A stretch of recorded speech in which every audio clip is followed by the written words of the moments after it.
Alhamdulillahilladzi lam yattakhidh waladan wa lam yakul lahu sharikun fil mulk wa lam yakul lahu waliyyun minadh-dhulli wa kabbirhu takbira. Thumma ashhadu an la ilaha illallah wahdahu la sharika lah wa ashhadu anna sayyidana wa sanadana wa habibana wa maulana Muhammadan abdullahi wa rasuluh alladhi arsalahu bil haqqi bashiran wa nadhira wa da'iyan ila Allah bi idnihi wa sirajan munira. Amma ba'du fa inna asdaqal hadithi kitabullah wa ahsanal hadi hadi Muhammadin sallallahu alaihi wasallam wa khairal umuri awazimuha wa syarral umuri muhdatsatuha wa kullu muhdatsatin bid'ah wa kullu bid'atin dhalalah wa kullu dhalalatin finnar. أما بعد فأعوذ بالله من الشيطان الرجيم فلولا نفر من كل فرقة منهم طائفة ليتفقهوا في الدين ولينذروا قومهم إذا رجعوا إليهم لعلهم يحذرون. আলহামদুলিল্লাহ, মাদ্রাসা ঐতিহ্যবাহী শিক্ষা প্রতিষ্ঠান মাদ্রাসা দারুল হাদিস সালাফিয়ায় অবস্থিত এই নান্দনিক বিশাল জামে মসজিদে সমবেত সম্মানিত তাওহীদবাদী সৌদি মুসলিম ভ্রাতৃমণ্ডলী, আলহামদুলিল্লাহ, আজকে আমরা এই দেশের অন্যতম একটি সেরা শিক্ষা প্রতিষ্ঠান, সর্বদিক দিয়ে আলহামদুলিল্লাহ, শিক্ষার মানের দিক দিয়ে, ছাত্র ছাত্রী সংখ্যার দিক দিয়ে, আয়তনের দিক দিয়ে, সর্বদিক দিয়ে দেশের একটা অন্যতম সেরা শিক্ষা প্রতিষ্ঠান মাদ্রাসা দারুল হাদিস আর সালাফিয়া পাঁচরুখী নারায়ণগঞ্জ জেলায় অবস্থিত। এখানে আপনার ইসলামী শরীয়তের একটা জ্ঞানের একটা কেন্দ্র, জ্ঞানের একটা আলোকবর্তিকা স্বরূপ এবং তাওহীদ ভিত্তিক একটি শ্রেষ্ঠ শিক্ষা প্রতিষ্ঠান আলা মানহাজি সালাফি সালেহ। তার কারণ তাওহীদ হলো আশরাফুল উলুম, সবচেয়ে মর্যাদাপূর্ণ একটি ইলম। আর এখানে কিন্তু তাওহীদের উপরে ওয়াহী ভিত্তিক একটি শিক্ষা প্রতিষ্ঠান, আলহামদুলিল্লাহ। তো এজন্য আল্লাহ পাক রব্বুল আলামিন তিনি সমগ্র কোরআন জুড়ে অসংখ্য জায়গায় তিনি ইলমের উপর গুরুত্ব প্রদান করেছেন। ইসলামিক জ্ঞানার্জনের, শরীয়তের জ্ঞানের উপরে তিনি অনেক গুরুত্ব প্রদান করেছেন আল কোরআন কারিমের অনেক জায়গায়। তো আল্লাহ রাব্বুল আলামিন তিনি আমাদেরকে শিক্ষা দিচ্ছেন, ওয়াকুর রব্বি জিদনি ইলমা, হে রাসূল অথবা হে কোরআনের পাঠক, তুমি আল্লাহর কাছে বলো, হে রব্বুল আলামিন তুমি আমার জ্ঞান বাড়িয়ে দাও। এটা একটা বিরাট প্রার্থনা আমাদের ছেলেদের করা উচিত, কিন্তু আমাদের ছেলেরা কিন্তু, শিক্ষকরা কিন্তু এই দোয়াটি পাঠ করে না।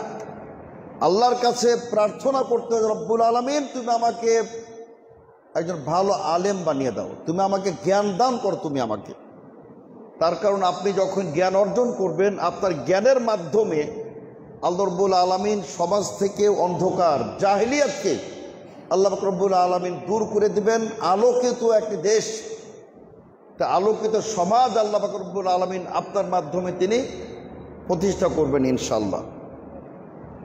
এজন্য আমরা দেখতে পাই যে সেই অন্ধকারে নিমজ্জিত একটি জাতি, কুসংস্কারে আচ্ছন্ন একটি জাতি কিভাবে ইসলামী শরীয়তের মাধ্যমে, তাওহীদের মাধ্যমে, বিশ্বনবীর মাধ্যমে তারা পৃথিবীর শ্রেষ্ঠ একটি জাতিতে পরিণত হয়ে গেল, আলহামদুলিল্লাহ। সেটা ছিল ইমানের ভিত্তিতে, সম্মানিত শ্রোতাবৃন্দ, সেটা ছিল তাওহীদের ভিত্তিতে। এজন্য আমাদের যে ইসলামী শরীয়তের জ্ঞান, ওয়াহির জ্ঞান, এটা আমাদের সবচেয়ে গুরুত্ব প্রদান করতে হবে। সম্মানিত সুধীবৃন্দু, আমি আপনাদের সম্মুখে এই ইলম অর্জনের কিছু কথা বলতে চাই, যেটা আল্লাহ রাব্বুল আলামিন যেমন তিনি বলছেন, কুল হাল ইয়াস্তাবিল্লাযীনা ইয়ালামুন ওয়াল্লাযীনা লা ইয়ালামুন। হে রাসূল, আপনি বলে দিন যে যারা জানে আর যারা জানে না তারা কি কোশ্চেন কালো সমান হতে পারে, এক হতে পারে? কোশ্চেন কালো এক হতে পারে না। আল্লাহ রাব্বুল আলামিন তিনি বলছেন, কুল হাল ইয়াস্তাবিল আ'মা ওয়াল বাসীর। যারা অন্ধ এবং যারা দৃষ্টি শক্তি সম্পন্ন, যারা দেখতে পান, তারা কি কখনো এক হতে পারে? কোশ্চেন কালো তারা এক হতে পারে না। সম্মানিত সুধীবৃন্দু, তো আসলে যত সমাজে পাপাচার, যত অনাচার, যত শিরক, যত বেদাত, সবগুলার কিন্তু মূল কারণই হলো শরীয়তে অজ্ঞতা। শরীয়তের অজ্ঞতা হলো সবগুলার কারণ। বেদাত কেন হয়? অজ্ঞতা, মূর্খতা, শরীয়তের জ্ঞান নাই। শিরক কেন হয়? শরীয়তের জ্ঞান নাই। যত পাপাচার, সব পাপাচার মূল হলো জাহালাত এবং অজ্ঞতা, মূর্খতা। এজন্যই আমাদেরকে আপনার ইসলামী শরীয়তের জ্ঞান আমাদের অর্জন করতে হবে। সম্মানিত সুধীবৃন্দু, দেখুন, আমি আমাদের ছেলেদের জন্য বিশেষ করে বলতে চাই, আমরা আমাদের সালাফে সালেহিনদের আমরা যদি জীবনী, তাদের সিরাত, তাদের জীবন চরিত আমরা একটু স্টাডি করি, লেখাপড়া করি, তাহলে বুঝতে পারবেন যে তারা কিভাবে তারা এত বড় হয়েছিলেন।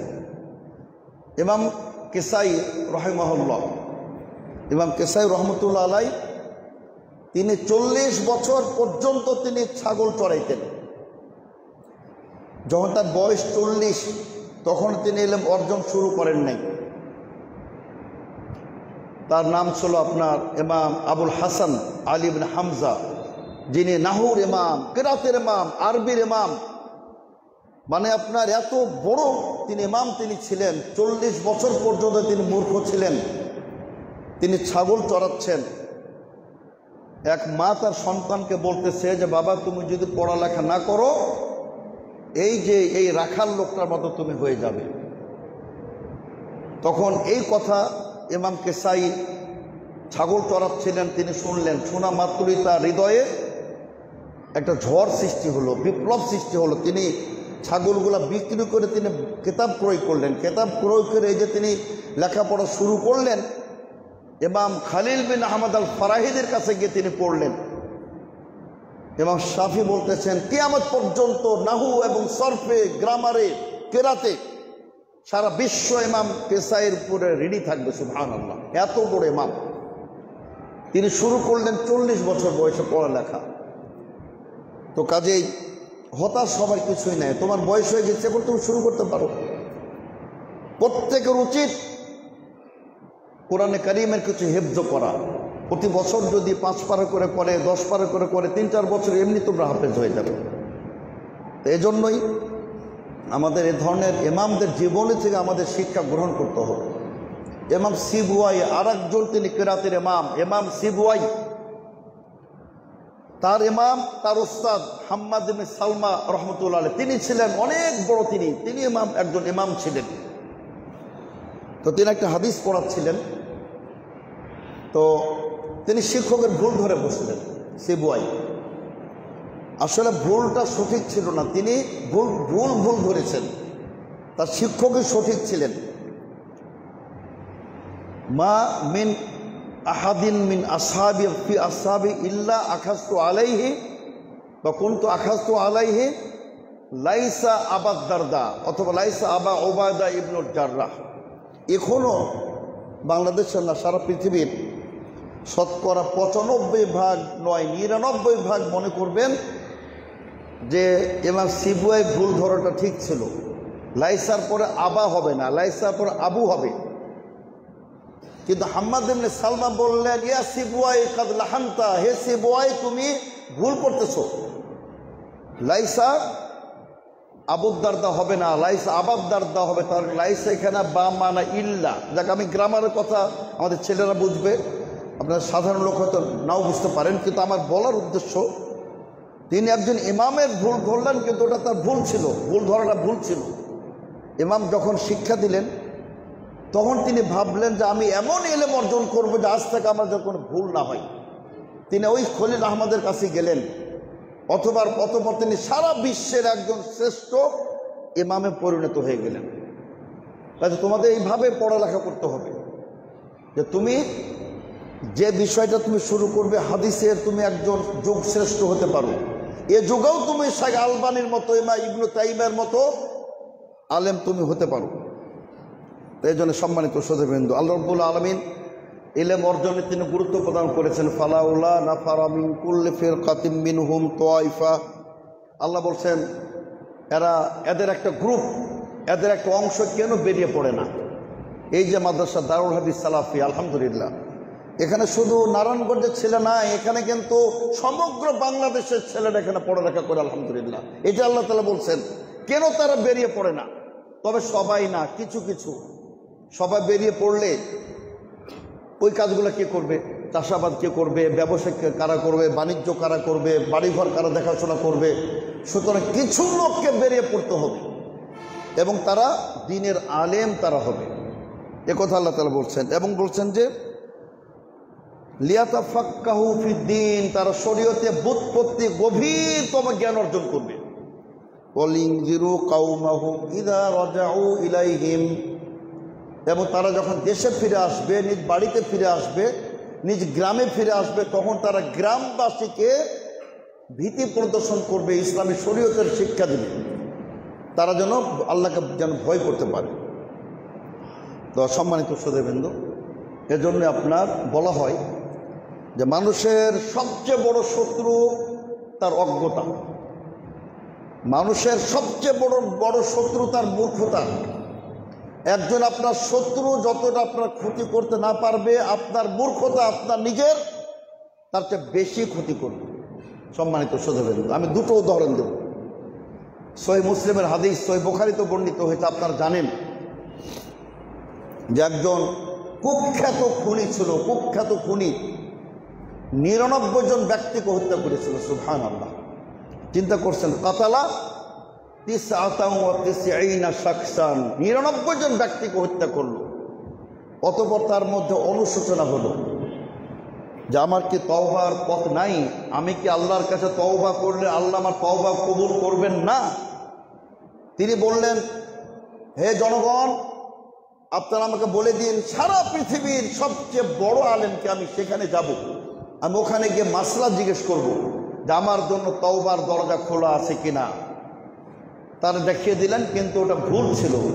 সবচেয়ে বড় আলেমের কাছে না দেখিয়ে একজন বড় আবেদকে দেখিয়ে দিয়েছিল। আবেদ বলে যে আরে অসম্ভব, 99 জন মানুষ তুমি হত্যা করেছ, আর তুমি মনে করছো তোমার তওবা কবুল হবে? কোশ্চেন কাল তোমার তওবা কবুল হবে না। তিনি তাকেও হত্যা করে ফেললেন। 100 জন, ফাকাম্মালা মিয়া, 100 জন তিনি পূর্ণ করে দিলেন হত্যা করে। এই লোকটা যদি ভুল ফতোয়া না দিত তাহলে উনি তো নিজেই নিহত হতেন না। তার মানে ওনার যদি জ্ঞান থাকতো উনি তাহলে জীবন লাভ করতেন, কিন্তু ভুল ফতোয়া দেওয়ার কারণে তাকেও তিনি হত্যা করে ফেললেন। অতঃপর তিনি গেলেন আর একজন আলেমের কাছে গেলেন। আলেম বলে, হ্যাঁ অবশ্যই, আমি তওবা বন্ধকারী কে? আল্লাহ রাব্বুল আলামিন ইন্নামা ইয়াকবালুত তাওবা, তিনি তো তওবা কবুলকারী, সুতরাং আমি তওবা বন্ধকারী কে? অবশ্যই তোমার তওবা আছে, তুমি ঠিক আছে তওবা করো, কিন্তু তুমি তোমার সে পাপের জায়গা আর ফিরে যাবে না। তুমি বরং ইনতালিক ইলা আরদি কাদা কাদা, অমুক অমুক ভালো ভালো জায়গা তুমি চলে যাও, ওখানে মানুষগুলো ভালো। আপনার সে ঘটনা জানেন, উনি যাচ্ছেন, প্রতিমধ্যে তার মৃত্যু হয়ে গেল। এবার রহমতের ফেরেশতা আর আযাবের ফেরেশতারা দ্বন্দ্ব, মারামারি, বলছে আমরা রূহ কবজ করব, আর আযাবের ফেরেশতা বলছে আমরা রূহ কবজ করব। তার কারণ এ ব্যক্তি জীবনে কোনো ভালো কাজ করে নাই। রহমতের ফেরেশতা বলবেন কেন? সে তো তওবা করেছে। এবার আল্লাহ রাব্বুল আলামিন জানাই দিবেন যে ঠিক আছে, তোমরা তার পথগুলো মাপো, তার ওই গ্রাম বেশি কাছে না ভালো লোকদের গ্রামটা বেশি কাছে। দেখা গেল ভালো লোকদের জনপদ এটা বেশি নিকটে, তো তাকে রহমতের ফেরেশতা তার রূহ কবজ করলেন এবং তিনি জান্নাত লাভ করলেন। সুবহানাল্লাহ, এটা একটা উদাহরণ। আমি আর একটা উদাহরণ দিয়ে সম্মানিত শ্রোতাবৃন্দ, আবু দাউদে আহমদে বর্ণিত হয়েছে আল্লামা শাইখ মুহাম্মদ নাসিরুদ্দিন আলবানী হাদিসটিকে সহি বলেছেন। হযরত জাবের বলতেছেন, জাবের বিন আব্দুল্লাহ রাদিয়াল্লাহু আনহু বলতেছেন, খারাজনা ফি সাফারিন, আমরা একটা সফরে বের হলাম। হঠাৎ করে উপর থেকে একটা পাথর পড়ে আমাদের এক লোকের, আল্লাহ রাসূলের সাহাবীর মাথায় আঘাতপ্রাপ্ত হলেন। অতঃপর ওই রাত্রিতে তিনি আবার স্বপ্নদোষের শিকার হয়ে গেলেন, স্বপ্নদোষ হয়ে গেল। এবার তো তার উপর গোসল ফরজ হয়ে গেল। তো উনি তার সাথীদের জিজ্ঞেস করলেন যে ভাই, আমার তো স্বপ্নদোষ হয়ে গেছে, ফরজ গোসল করতে হবে, আমার তো মাথায় রক্ত প্রবাহিত হচ্ছে, আমি তো আহত, আমার জন্য কি তায়াম্মুম করা বৈধ? তারা বলল, না না না, বৈধ না, তুমি তো সুস্থ আছো, সুতরাং তায়াম্মুম করা বৈধ না। তিনি গোসল করলেন এবং সে কারণে তিনি মৃত্যুবরণ করলেন। সুবহানাল্লাহ। আল্লাহ রাসূল সাল্লাল্লাহু আলাইহি ওয়াসাল্লামের কাছে যখন এই ঘটনাটি পেশ করা হলো, বিশ্বনবী বদদুয়া করলেন যে তারা ধ্বংস হোক, একজন ভালো মানুষকে তারা হত্যা করে ফেললো তার ভুল ফতোয়া দিয়ে। কেন তারা কাউকে জিজ্ঞেস করলো না? এই যে আল্লাহ রাসূল সাল্লাল্লাহু আলাইহি ওয়াসাল্লাম কতটা প্রধান্বিত হলেন তাদের মূর্খতার কারণে। আল্লাহ মাফ করুন। এজন্য সম্মানিত শ্রোতাবৃন্দ, এজন্যই আমাদের ইসলামের সঠিক জ্ঞান আমাদের অর্জন করতে হবে, আর সেটা কিতাব ও সুন্নাহর মাধ্যমে সম্ভব। কিতাব ও সুন্নাহর মাধ্যমে কোরআনের জ্ঞান, হাদিসের জ্ঞান আপনি অর্জন করবেন, ইনশাআল্লাহ আপনি সমাজকে আপনি শিরক মুক্ত, বেদাত মুক্ত, কুসংস্কার মুক্ত করতে পারবেন ইনশাআল্লাহ।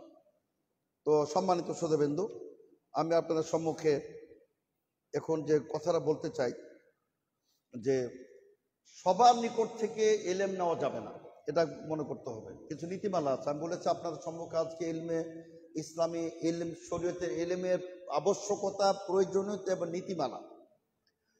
তো নীতিমালার মধ্যে বেদাতীদের নিকট থেকে ইলম অর্জন করা যাবে না। ইমাম মালিক রাহমাতুল্লাহ আলাইহি তিনি বলছেন, লা তাখুদুল ইলমা আন আরবাতিন, 4 প্রকার লোকের নিকট থেকে আপনারা ইলম গ্রহণ করবেন না বা তোমরা ইলম নিবে না। 4 প্রকার লোক থেকে। এক প্রকার লোক হল সাফিহিন, আহাম্মক, বেকুফ, নির্বোধ, যার হিতাহিত জ্ঞান নাই, এমন লোকের নিকট থেকে ইলম অর্জন করা যাবে না। ইমাম মালিক রাহমাতুল্লাহ আলাইহি তিনি বলছেন।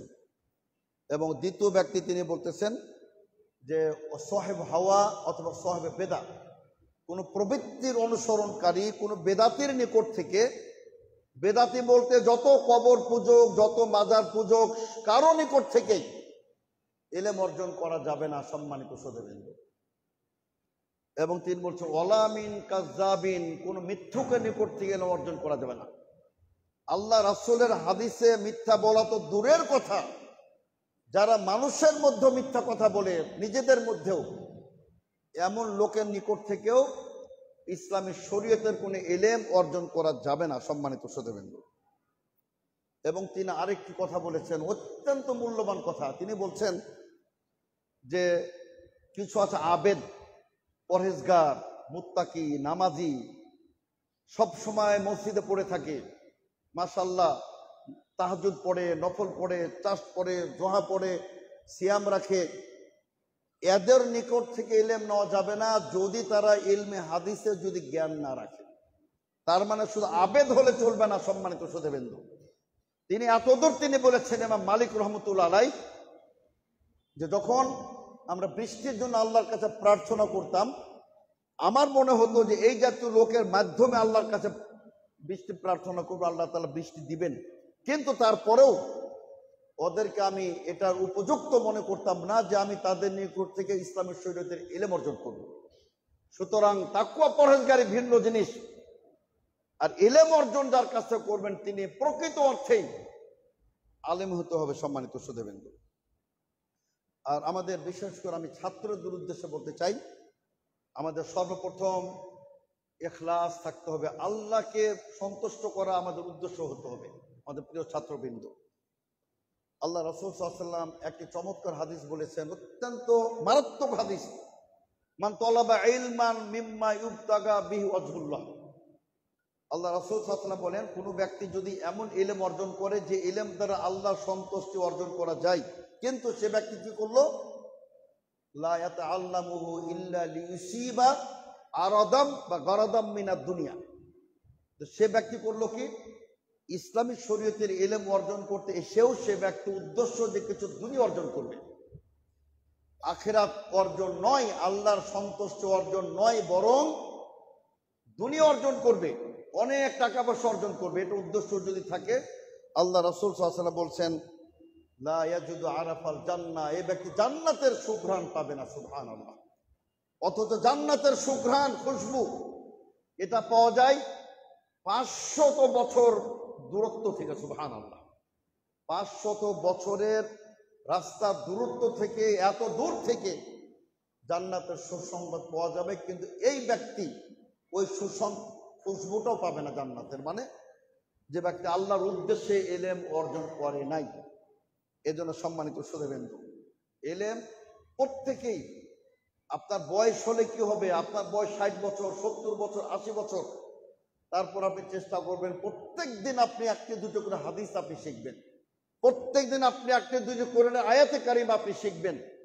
তার কারণ এটা আপনার জন্য জান্নাতের পথ আপনার জন্য পরিষ্কার করে দেবে। সম্মানিত শ্রোতাবৃন্দ, সহিহ মুসলিমে বর্ণিত হয়েছে, আল্লাহ রাসূল সাল্লাল্লাহু আলাইহি ওয়াসাল্লাম বলেন, মান সালাকা তরিকান ইয়ালতামিসু ফিহি ইলমান, কোন ব্যক্তি যদি বের হলো এমন পথ দিয়ে হাঁটতেছে যে পথ দিয়ে সে মাদ্রাসায় যাবে, যে পথ দিয়ে তার শিক্ষকের কাছে যাবে, ইলম অর্জন করবে, বাড়ি থেকে বেরিয়ে গেল, বিশ্বনবী বলেন ইল্লা সাহালাল্লাহু লাহু বিহি তরিকান ইলাল জান্নাহ, আল্লাহ রাব্বুল আলামিন তাকে জান্নাতের পথ তার জন্য সহজ করে দিবেন। সম্মানিত শ্রোতাবৃন্দ, তো এই জন্যই সম্মানিত শ্রোতাবৃন্দ, আমাদের প্রত্যেককে আমাদের ইসলামী শরীয়তের জ্ঞান অর্জন করতে হবে। দেখুন, আপনার যদি ইসলামী শরীয়তের জ্ঞান থাকে, আপনাকে কেউ বিভ্রান্ত করতে পারবে না।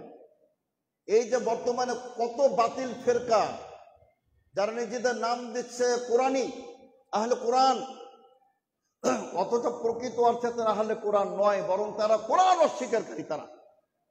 তার কারণ কোরআনে আল্লাহ পাক রব্বুল আলামিন তিনি বলছেন রাসূলের ইত্তেবা করতে হবে, রাসূলকে আদর্শ মানতে হবে। সুতরাং যারা রাসূলের ইত্তেবা করবে না, এরা কি করে আহলে কোরআন হতে পারে? সম্মানিত শ্রোতাবৃন্দ, আমি আজকে সেদিকে যাব না, শুধু আমি এতটুকু বলতে চাই যে আপনার ইলম থাকলে তারা আপনাকে বিভ্রান্ত করতে পারবে না। তার কারণ ইমাম সৈয়দ রাহমাতুল্লাহ আলাইহি তিনি বলছেন মারাত্মক কথা, তিনি বলছেন যে যারা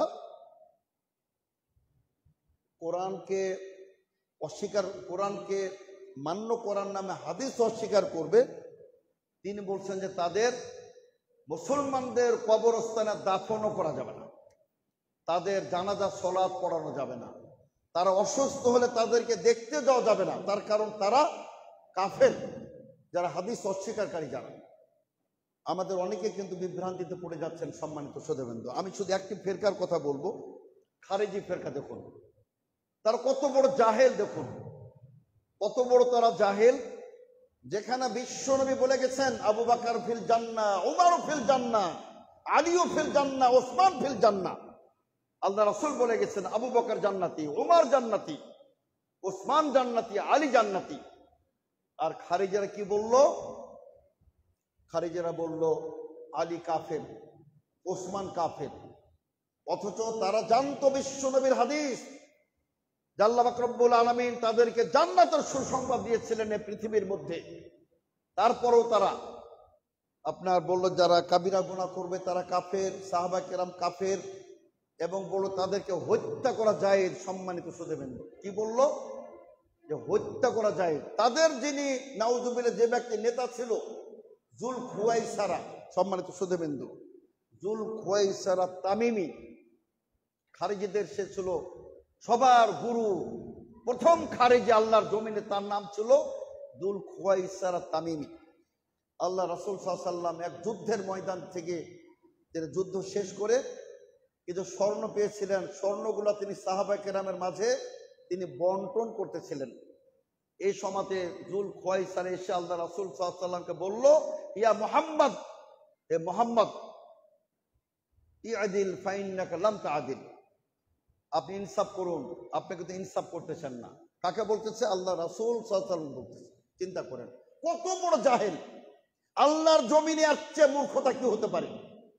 যে আল্লাহ রাসূল সাল্লাল্লাহু আলাইহি ওয়াসাল্লামকে বলতেছে ইদিল ফাইন্নাকা লাম তা'দিল, আপনি ইনসাফ করুন, আপনি ইনসাফ করতেছেন না, আপনি কিন্তু পক্ষপাতিত্ব করতেছেন। আল্লাহ রাসূলকে বলল সে খারেজি। এর জন্য সম্মানিত সুধীবৃন্দ, আমি আপনাদেরকে সামনে সে কথাটা বলতে চাই যে আসলে অজ্ঞতা এটা আমাদের সমাজে কিন্তু এখনো ছড়িয়ে আছে। সম্মানিত সুধীবৃন্দ, এই যে দেখুন অজ্ঞতার আমি একটা উদাহরণ দেই। মানে বক্তা নিজেই মুশরিক, নিজেই কবর পূজারী, নিজেই সে মাজার পূজারী, তার যত অনুসারী সবাই মনে করে যে বাংলাদেশের উনি সেরা আলেম, তার অনুসারীরা মনে করে উনি সবচেয়ে বড় আলেম, উনি সবচেয়ে বড় আপনার তাওহীদের দাওয়াত প্রদানকারী। এই যে অজ্ঞতা সম্মানিত সুধীবৃন্দ, আমাদের সমাজে কিন্তু এভাবে আপনার ছড়িয়ে আছে। আর তারা মনে করে যে এরাই বোধহয় সবচেয়ে বড় সমাজের আলেম। এজন্য সম্মানিত সুধীবৃন্দ, আমি আপনাদের সামনে আহ্বান জানাতে চাই যে আমরা ইসলামী শরীয়তের জ্ঞান, সম্মানিত সুধীবৃন্দ, একটা দুটো করে আয়াত পড়বেন, একটা দুটো করে হাদিস পড়বেন, একটি দুটো করে আয়াত মুখস্থ করবেন, ছোট ছোট সূরাগুলি মুখস্থ করবেন, ছোট ছোট দোয়াগুলি মুখস্থ করবেন। আপনি বাচ্চাদেরকে কিভাবে খাবে সেটা শিক্ষা দিবেন।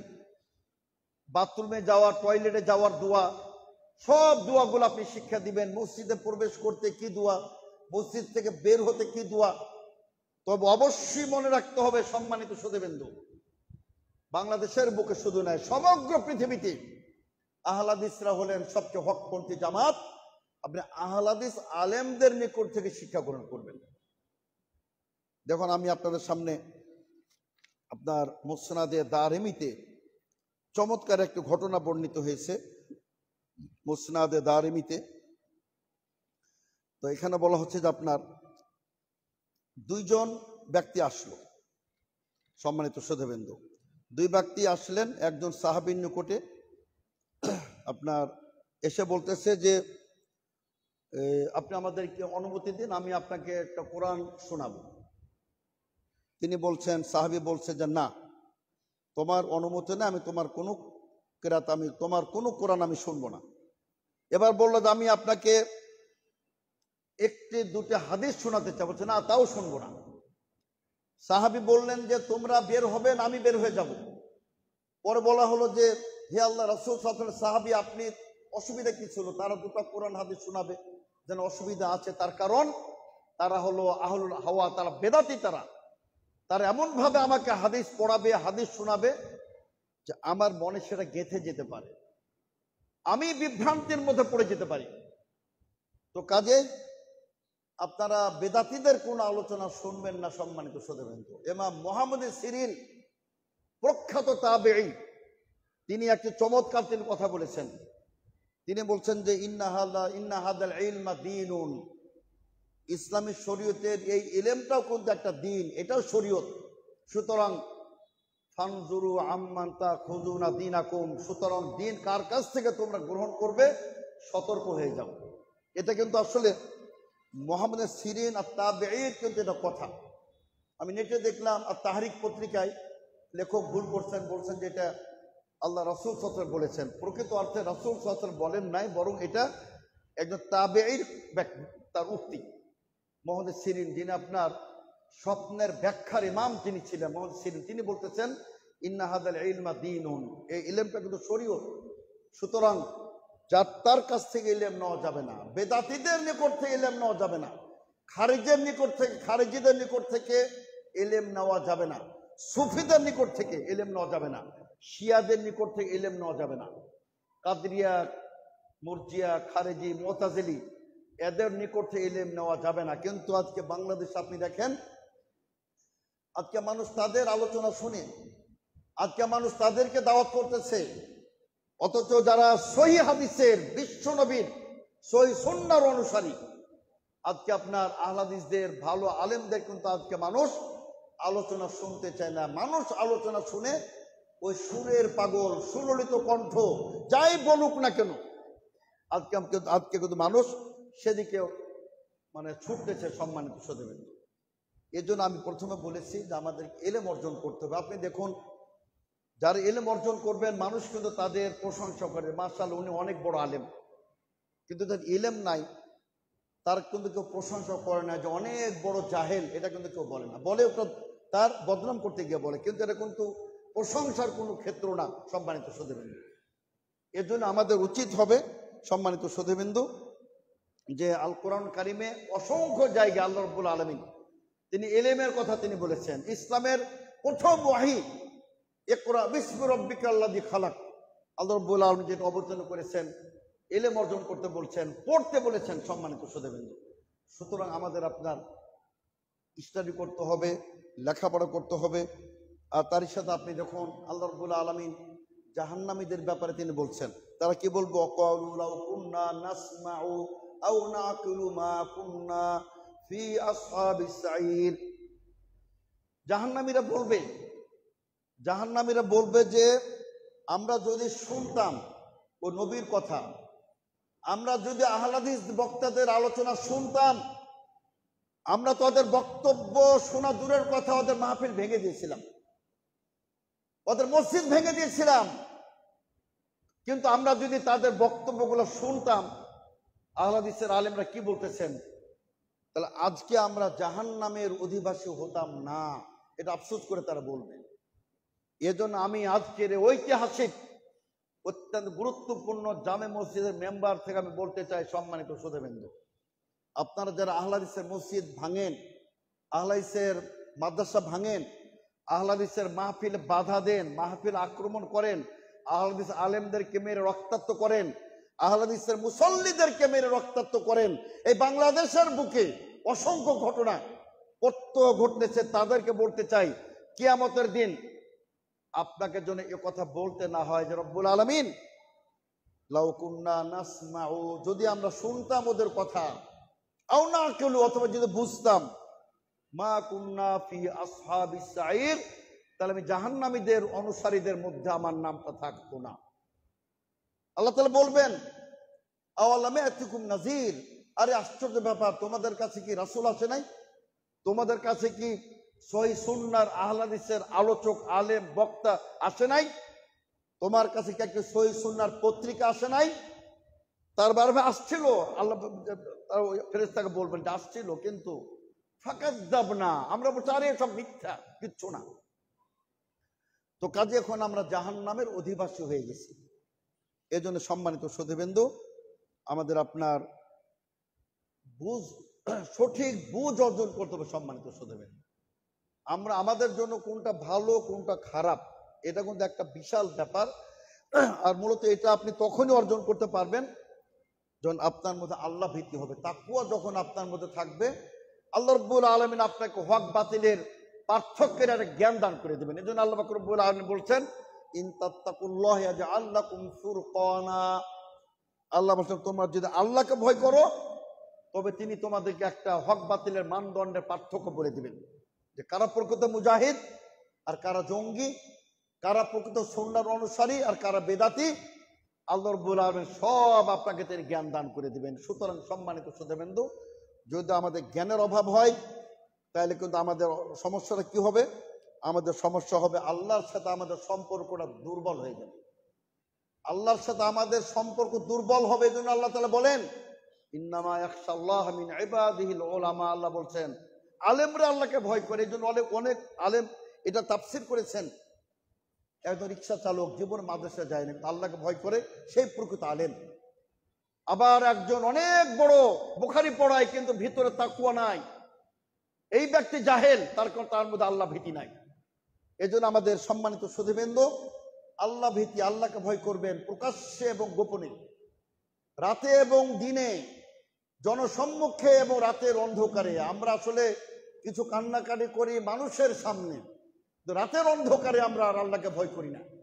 এই জন্য প্রকৃত অর্থে আল্লাহ তাআলা বলছেন, ইয়া আইয়ুহাল্লাযীনা আমানু তাকুল্লাহ হাক্কা তুকাতিহ, প্রকৃত অর্থে, এবং মুসলিম না হয়ে মৃত্যুবরণ করো না। তো সম্মানিত সুধীবৃন্দু, আসুন আমরা ইলম অর্জন করি। ইমাম ইবনে তাইমিয়ার একটা কথা বলে আলোচনা শেষ করতে চাই। সম্মানিত সুধীবৃন্দু, ইমাম ইবনে তাইমিয়া রাহমাতুল্লাহ আলাইহি বলেন যে পৃথিবীতে যত খারাপ আছে মূল উৎস দুইটা উৎস থেকে সমস্ত খারাপ ছড়িয়ে পড়ে। একটা কি আপনার অজ্ঞতা, মূর্খতা, জাহালাত, আর একটা হলো জুলুম, শোষণ, অত্যাচার, নিপীড়ন। এই দুটি হলো সমস্ত অন্যায়ের উৎস। এখান থেকে সমস্ত অন্যায় কিন্তু বেরিয়ে পড়ে। এর জন্য জীবনও কারোর প্রতি জুলুম করবেন না, আর কারোর সাথে আপনার ওই মূর্খামি করবেন না। সম্মানিত শ্রোতাবৃন্দ, আপনি একজন মুসলিম, আপনার আচরণ হবে আল মুসলিমু মান সালিম আল মুসলিমুনা মিন লিসানি ওয়া ইয়াদিহি। আপনার হাত থেকে, জিহ্বা থেকে, ভাষা থেকে, আচরণ থেকে অন্যরা আপনার নিরাপত্তা বোধ করবে, তখনই আপনি প্রকৃত মুমিন হবেন। অন্যথায় আপনি যদি আপনার বিবেকের মতো কাজ না করেন, আপনি নিজের কান আল্লাহ দিয়েছেন সেটার প্রয়োগ না করেন, আল্লাহ তাআলা কি বলছেন? উলাইকা কাল আনআম, এর চতুষ্পদ জন্তুর ন্যায়, বালহুম আদাল, বরং তার চেয়েও তারা নিকৃষ্ট। এজন্য সম্মানিত শ্রোতা, আসুন আমরা কিতাব সুন্নাহর আলোকে আমরা ইসলামী শরীয়তের জ্ঞান অর্জন করি এবং প্রত্যেক দিন আমরা কিতাব সুন্নাহর আমরা স্টাডি করি কিছু, ইনশাআল্লাহ। আল্লাহ তাআলা আমাদের সকলকে তৌফিক দান করুন। আল্লাহুম্মা আমিন। বারাকাল্লাহু লানা ওয়া লাকুম ফিল কুরআনিল আযীম ওয়া নাফা'না ওয়া ইয়্যাকুম বিল আয়াতিল মুতাহহারা ওয়াদ যিকরিল হাকীম। ইন্নাহু তাআলা জাওয়াদুন কারীমুম মালিকুম বাররাউফুর রহিম।